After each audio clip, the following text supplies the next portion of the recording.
Hello everyone, this is Parth Patel. Welcome to the channel, welcome to the vlog and hope you are doing well. So आज की इस video में मैं बात करने वाला हूँ कि IELTS के बारे में। मैंने घर पे IELTS की प्रिपरेशन कैसे की थी उसके बारे में मैं बात करने वाला हूँ। पहले मैं ये बता दूँ कि IELTS की कोचिंग भी मैंने ली थी, बट साइड बाय साइड मैं घर पे कैसे प्रिपरेशन करना था वो मैं चीज़ आपके साथ आज शेयर करने वाला हूँ। सो एंड तक ये वाला वीडियो देखना। और ये वीडियो थोड़ी सी लंबी हो सकती है, बट आई होप कि ये वाली वीडियो आपको काफ़ी इन्फॉर्मेशन, इस वीडियो में आपको काफ़ी इन्फॉर्मेशन मिलने वाली है। सो आई होप कि ये वाला वीडियो आप पूरी एंड तक देखो।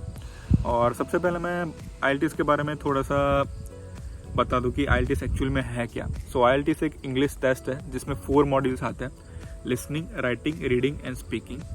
और चारों मॉड्यूल्स में से 9 बैंड्स होते हैं टोटल। यहाँ आके आपको अगर डिप्लोमा करना है तो आपको ईच मॉड्यूल में 6 बैंड लाने पड़ते हैं, और पोस्ट ग्रेजुएशन करना है तो ईच मॉड्यूल में 6 तो होने ही चाहिए, बट ओवरऑल आपके जो बैंड है वो है 6.5 होने चाहिए। सो अगर 2 मॉड्यूल में आपके 6.5 हो और किसी और 2 मॉड्यूल में 6 हो तो आपके ओवरऑल बैंड हो जाए 6.5। सो आप पोस्ट ग्रेजुएशन कर सकते हो in the basis of 6.5 overall band. और हाँ, एक और चीज़ मैं कहना चाहूँगा कि मैं ऐसा तो नहीं कहूँगा कि इस वीडियो को देखकर आप IELTS की प्रिपरेशन करके 7 या 10 दिन में या फिर 15 दिन में आप IELTS क्लियर कर लोगे। नहीं, एक्चुअली में ऐसा कुछ नहीं होता। आपको प्रैक्टिस करनी पड़ती है, आपको एवरीडे उसकी प्रैक्टिस करनी पड़ती है। एवरीडे आपको कुछ ना कुछ नया सीखना पड़ता है, तभी आप उसके लिए प्रिपेयर्ड होते हो। अनलेस एंड अनटिल अगर आपकी स्कूलिंग पहले से इंग्लिश मीडियम में हुई हो या फिर आपके घर पे पहले से इंग्लिश बोली जाती हो, सो उसमें इतनी दिक्कत नहीं आती। मेरे 2-3 फ्रेंड्स भी है जिनकी स्कूलिंग इंग्लिश मीडियम में हुई थी। सो उन्होंने 15 या 20 दिन में थोड़ी सी प्रिपरेशन करके उन्होंने IELTS दे दी थी। बट अगर आपका जो बैकग्राउंड है वो इंग्लिश नहीं है, सो वो आप पर डिपेंड करता है कि आप उसकी कितनी प्रिपरेशन करते हो और कितने टाइम पे आप IELTS दे सकते हो। बट ऑन एन एवरेज 2 या 3 महीने तक का टाइम तो लगता ही है एक अच्छा स्कोर लाने में। सो मैंने कोचिंग तो ली ही थी IELTS की, बट घर आके मैं कितनी प्रिपरेशन करता था, कौन से मॉड्यूल में किस तरह की प्रिपरेशन करता था, वो मैं आज आपके साथ शेयर करूँगा। So let's go. सो सबसे पहले आता है लिसनिंग। लिसनिंग के बारे में मैं कहूँगा कि listening is the easiest module among the 4 modules. So listening में मेरे 8.5 बैंड्स आए थे, और इसलिए कि वो मेरे हिसाब से वो सबसे इजी मॉड्यूल है और उसमें ही ज़्यादा चांसेस है कि आप स्कोर अच्छा कर पाओ। तो कोचिंग के अलावा मैं घर पे क्या करता था कि मैं वहाँ से एवरीडे में कैम्ब्रिज की जो बुक आती है, मेरे टाइम तक कैम्ब्रिज की जो बुक थी वो 12th एडिशन आ चुका था। तो एवरी एडिशन में 4 बुक आती है, 4 टेस्ट पेपर आते हैं। तो मैं रोज़ एक पेपर घर पे लाता था। फिर जैसे कि आपको सर्च करना रहता है यूट्यूब पे कि कैम्ब्रिज बुक 1 टेस्ट 1 लिसनिंग। सो वो मैं पेपर घर पे लाता था, फिर वो मैं ऑडियो चलाता था यूट्यूब पे और मैं प्रैक्टिस करता था। सबसे स्टार्टिंग में तो मेरे बहुत कम बैंड्स आते थे, कि कह लो कि 4 बैंड, 4.5 बैंड्स, इतने बैंड्स आते थे। बट धीरे धीरे वो मैं आगे जैसे मैं प्रैक्टिस करता गया, मेरे बैंड्स जो है वो इम्प्रूव होते गए। उसमें 3 या 4 सेक्शन आते हैं, 4 सेक्शन आते हैं टोटल आई गेस। पहले सेक्शन में 10 क्वेश्चन होते हैं, फिर दूसरे में 10, ऐसे 40 क्वेश्चन होते हैं। सो जैसे जैसे सेक्शन आगे बढ़ता जाता है वो उतना ही हार्ड होता जाता है। तो आपको ट्राई करना होगा कि आप पहले 2 सेक्शन में या फिर 3 सेक्शन में ज़्यादा से ज़्यादा बैंड आप कवर कर पाओ। जब भी आप IELTS देने जाओगे, जो लिसनिंग का जो मॉड्यूल होगा, तो आपके पास आपको एक हेडफोन दिया जाएगा, उसमें पीछे बैकग्राउंड में एक टेप चलेगी। फिर वो टेप अगर 2 या 3 लोग कन्वर्सेशन कर रहे होंगे, उसमें से क्वेश्चंस आपके क्वेश्चन पेपर में होंगे। सो वो सुन के आपको एट अ टाइम आपको आंसर लिखना पड़ेगा। जो लिसनिंग की एग्ज़ाम होती है वो कुछ इस तरह से होती है। सो पहला और दूसरा सेक्शन आई गेस इतना इजी होता है कि आप फुल मार्क्स आप कवर कर सकते हो। जैसे कि 10 पहला सेक्शन हो गया जिसमें 10 क्वेश्चन है, तो आप 10 के 10 आपके सच हो सकते हैं। और दूसरा सेक्शन भी सेम होता है, वन वर्ड आंसर के लो, या फिर कोई मैप आता है वो आपको कोई डिस्क्राइब कर रहा हो, कौन सी जगह कहाँ पे है वो आपको लिखना होता है। So it's kind of very easy. तो लिसनिंग के बारे में ये सब कुछ हो गया। फिर आती है रीडिंग। रीडिंग कह लो कि थोड़ी सी हार्ड है।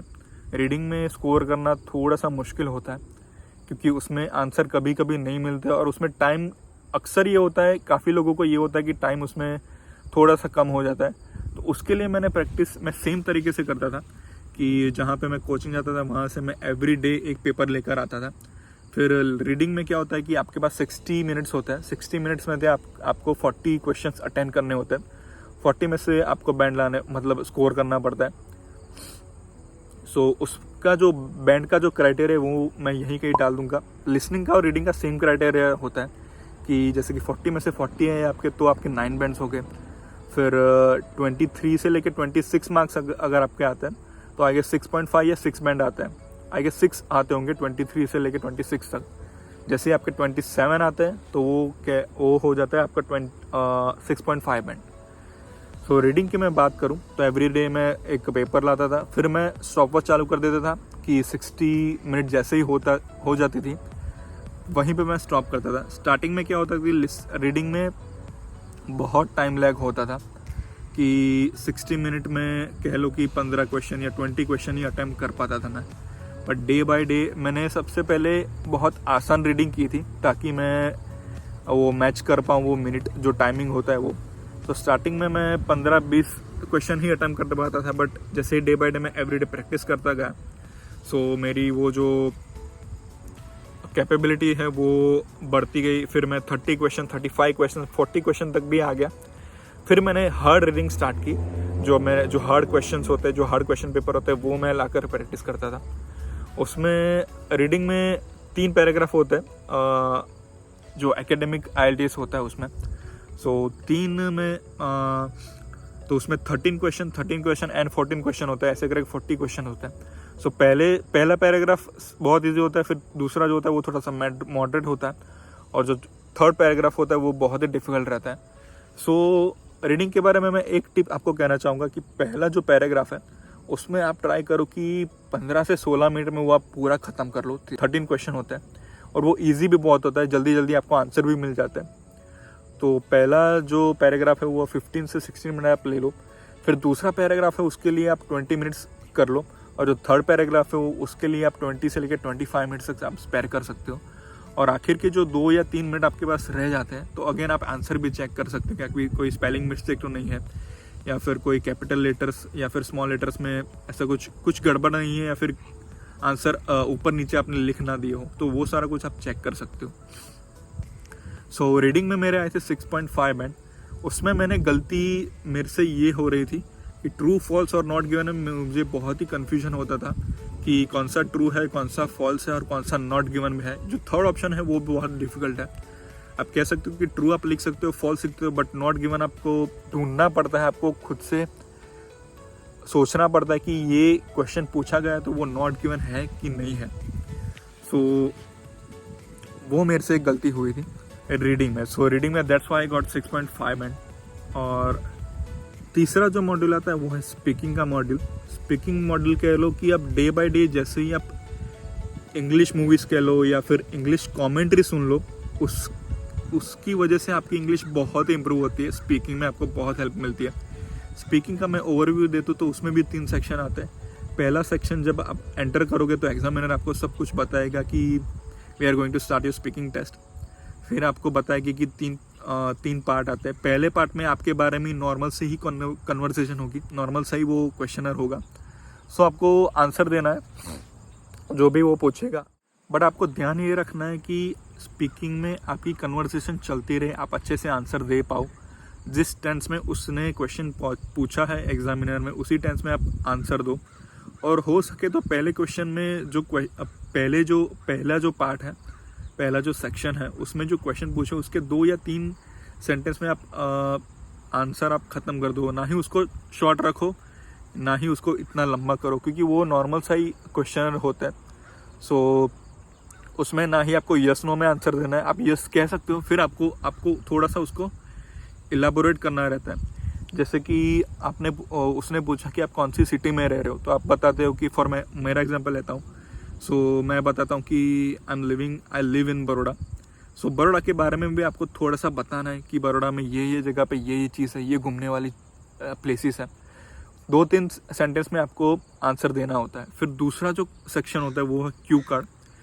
क्यू कार्ड के बारे में मैं कहूँगा कि आप जितनी ज़्यादा से ज़्यादा आप यूट्यूब पे सर्च करके देख लो कि IELTS speaking cue card test, तो उसमें बहुत सारी आपको वीडियो मिल जाएगी। वो वीडियो में से आप बहुत कुछ सीख सकते हो मेरा जो क्वेश्चन था वो ये था कि आप किसी ऐसे पर्सन को या फिर ऐसे कोई आपका कोई फ्रेंड है जो कि जो ग्लोबल वार्मिंग है या फिर कोई एनवायरमेंटल इशू है उसको टैकल करने के लिए उसको वो क्या एफर्ट दे रहा है।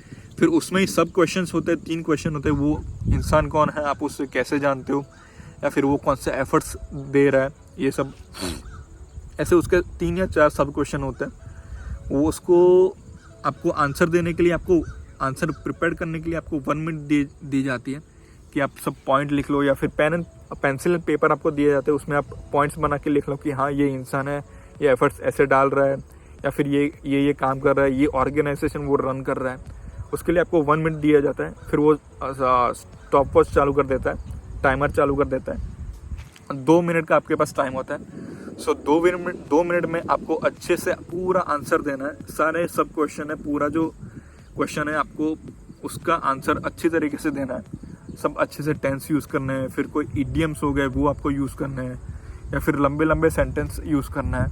बट लंबे सेंटेंस में आपको एक दिक्कत ये आ सकती है कि प्रोबेबिलिटी ज़्यादा है कि आप मिस्टेक ज़्यादा करो। सो वो चीज़ आपको एक ध्यान रखनी है। और तीसरा जो सेक्शन आता है स्पीकिंग में, वो रिलेटेड होता है दूसरे सेक्शन से। क्यू कार्ड के रिलेटेड ही वो तीसरे सेक्शन में एग्जामिनर आपसे क्वेश्चन पूछेगा, तो अकॉर्डिंगली वही आपको आंसर देना है। एक चीज़ मैं एक टिप ये देना चाहूँगा कि कोई भी आंसर दो तो आप एग्जामिनर को मौका मत दो कि वो क्वेश्चन पूछे वाई। अगर मैं एग्जांपल देना चाहूँ तो अगर आपको एग्जामिनर पूछता है कि आपको कौन सा एनिमल पसंद है, तो आप कोई एनिमल का नाम लेते हो, बस उतना ही आंसर आपको नहीं देना। आपको उसको उसी एट अ टाइम बता देना है कि आपको वो एनिमल क्यों पसंद है, क्यों आपको वो अच्छा लगता है। तो उससे क्या होता है कि एग्जामिनर को भी लगता है कि आपकी जो इंग्लिश प्रोफिशिएंसी है वो ज़्यादा है, आप अच्छी तरीके से सब इंग्लिश वर्ड जानते हो, समझते हो, सब क्वेश्चन समझते हो, उसका आंसर भी देते हो। स्पीकिंग टेस्ट में थोड़ी सी ये और एक और चीज़ ध्यान रखने वाली ये चीज़ है कि आपको घबराना नहीं है, क्योंकि ये नॉर्मल से ही कन्वर्सेशन होती है, ये कोई बहुत बड़ी एग्ज़ाम नहीं है। हाँ, बट आपको एग्ज़ाम क्लियर करनी, वो भी आपको दिमाग में रखना ही है। बट ये एक नॉर्मल सी कन्वर्सेशन है जो इसमें आपको अच्छी तरीके से आंसर देना है, दैट्स इट। और स्पीकिंग में मेरे 6.5 बैंड आए थे। उसमें मेरे से गलती ये हो गई थी कि मैं थोड़ा सा हड़बड़ा गया था आंसर देने के टाइम, वो होता ही है। सो आप ये ध्यान रखना कि आप उतनी जल्दबाजी ना करो आंसर देने के टाइम, आप आराम से आंसर दो सब। और हाँ, यहाँ पे आपका जनरल नॉलेज चेक नहीं होगा। मेरा जो क्वेश्चन था कि आप कोई ऐसे पर्सन को जानते हो कि कोई एनवायरमेंटल इश्यू है, उसको टैकल करने के लिए क्या एफर्ट डालता है, तो उसका आपको सही आंसर अगर आपको नहीं पता तो कोई दिक्कत नहीं, आप अपना फ्रेंड का नाम या फिर अपने पेरेंट्स का नाम भी ले सकते हो। ऐसा ज़रूर नहीं कि वो पर्सन है वो एग्जैक्ट वो चीज़ करता ही हो। और जो लास्ट मॉड्यूल रह गया है वो है राइटिंग में मेरे 6 बैंड आए थे। मैंने उसमें बहुत गलती की थी, तो वो क्या क्या गलती है वो मैं आगे वीडियो में बताऊंगा। बट राइटिंग के बारे में मैंने कैसे प्रिपरेशन की थी, सबसे जो फेवरेट मॉड्यूल था मेरा वो था राइटिंग, बट सबसे कम बैंड मेरे राइटिंग में ही आए थे। शायद मैं थोड़ा सा ओवर कॉन्फिडेंट हो गया था, या फिर कौन सी गलती मैंने की थी वो भी मैं बताऊंगा। सो ये ध्यान से सुनना कि राइटिंग की प्रिपरेशन के लिए मैंने ऐसे प्रिपरेशन की थी घर आके कि मैं बहुत सारी इंग्लिश वीडियोस देख रहा था। मैंने राइटिंग के लिए 2 चैनल सब्सक्राइब की थी, एक तो है जय शेट्टी और एक है प्रिंस ही है। उनकी मैं ऑलमोस्ट रोज़ वीडियो देखता था, और वीडियो में से जो हर जो वर्ड है वो मैं लिख के वो प्रोनाउंस कैसे करते हैं, उसको लिखते कैसे, उसका स्पेलिंग क्या है वो मैं याद करता था, वो मैं लिखता था। जो मेरी बुक थी वो मैंने पीछे से स्टार्ट किया था वो लिखना। तो आई गेस मैंने 6 या 7 पेजेस ऐसे भर दिए थे, पूरे वर्ड्स की लिस्ट में मैंने बना ली थी कि ये जो वर्ड है वो काफ़ी हार्ड है, डिफ़िकल्ट टू प्रोनाउंस है और डिफ़िकल्ट टू राइट है, उसका स्पेलिंग भी मैंने याद कर लिया था। और राइटिंग में मैं और बताना चाहूँ कि उसमें 2 सेक्शन आता है, एक तो है रिपोर्ट राइटिंग और एक तो है ऐसे राइटिंग। रिपोर्ट राइटिंग में आपको 150 वर्ड्स या मोर देन 150 वर्ड्स आपको लिखने होते हैं। उसमें बहुत ही वो report writing is one kind of very easiest thing in writing. Exam में आपको कोई चार्ट दिया जाता है, पाई चार्ट है या फिर कोई प्रोसेस चार्ट दिया जाता है, उसके बारे में आपको लिखना है। आपको कंपैरिजन करके आपको 150 वर्ड्स या फिर मोर देन 150 वर्ड्स आपको लिखना रहता है। याद ये रखना है कि वर्ड्स रिपीट ना हो और आपके सेंटेंस सारे कुछ सही हो, आपने अच्छी तरीके से कंपैरेटिव डिग्री है या फिर सुपरलेटिव डिग्री है वो आपने अच्छी तरीके से लिखा हो, ये सारी चीज़ें आपको ध्यान रखनी है। और मोर देन 150 वर्ड्स आपको लिखना ही लिखना है। अगर 150 वर्ड से आप कम लिखोगे तो उस हिसाब से आपके बैंड भी कट हो सकते हैं। और सेम एज ऐसे राइटिंग, उसमें 250 वर्ड्स या मोर देन 250 वर्ड्स आपको लिखना होता है। सो 250 वर्ड से आप कम लिखोगे, उसमें रिपीटेटिव वर्ड्स नहीं काउंट होते, सो उसको काट के अगर 250 वर्ड से कम होते हो तो उसमें भी आपके बैंड्स कट होंगे। सो जो राइटिंग है, राइटिंग में मेरे से गलती ये हुई थी कि ऐसे राइटिंग में मुझसे रिपीटेटिव वर्ड्स बहुत यूज़ हो गए थे और मैंने इजी सेंटेंस भी काफ़ी बनाए थे, क्योंकि थोड़ा सा मैं घबरा गया था राइटिंग में भी। वो लास्ट मॉड्यूल था। IELTS में क्या होता है कि रीडिंग हो गया, लिसनिंग हो गया और राइटिंग हो गया, उसकी एग्ज़ाम एक दिन में होती है और फिर स्पीकिंग के लिए आपको अलग से डेट आपको दी जाती है। सो राइटिंग वो लास्ट टेस्ट था। पहले लिसनिंग हुआ था, रीडिंग हुआ था और बाद में राइटिंग हुआ था। सो राइटिंग का जब बारी आई, राइटिंग की जब बारी आई, तब तक मैं थोड़ा सा घबरा गया था, क्योंकि पहले ही लिसनिंग टेस्ट मेरा बहुत अच्छा गया था, बट रीडिंग जो टेस्ट था वो थोड़ा सा मेरा मॉडरेट गया था। वो मेरे को पता था कि मेरे को 6 या 6.5 बैंड ही आने वाला है। सो उस वजह से मैं थोड़ा सा घबरा गया था। और रिपोर्ट राइटिंग मेरा अच्छा गया था, बट ऐसे राइटिंग में मैंने बहुत गलती की थी कि रिपीटेटिव वर्ड्स मैंने बहुत यूज़ किए थे, सिंपल सेंटेंस भी मैंने बहुत यूज़ किए थे। मैंने कंपैरिजन भी थोड़ी सी कम दिखाई थी, पास्ट टेंस की हो गई या फिर परफेक्ट टेंस की हो गई, या पास्ट टेंस की हो गई या फिर प्रेजेंट टेंस की हो गई। और मैंने ईडियम्स भी 1 या फिर 2 ही यूज़ किया था। सो ये सारी चीज़ें आपको ध्यान रखनी है कि राइटिंग में क्या क्या चीज़ें आपको अच्छी तरीके से यूज़ करनी है। और राइटिंग में मैं एक और चीज़ कहना चाहूँगा कि रिपोर्ट राइटिंग के लिए भी आपको राइटिंग के लिए भी आपको 1 आवर दिया जाता है। उसमें से 20 मिनट्स आप स्पेयर कर सकते हो रिपोर्ट राइटिंग के लिए और 40 मिनट्स आप स्पेयर कर सकते हो ऐसे राइटिंग के लिए। सो घर पे मैं ये चीज़ करता था कि सारे टेंस में अच्छे से लिखता था, अच्छे से मैं पढ़ता था।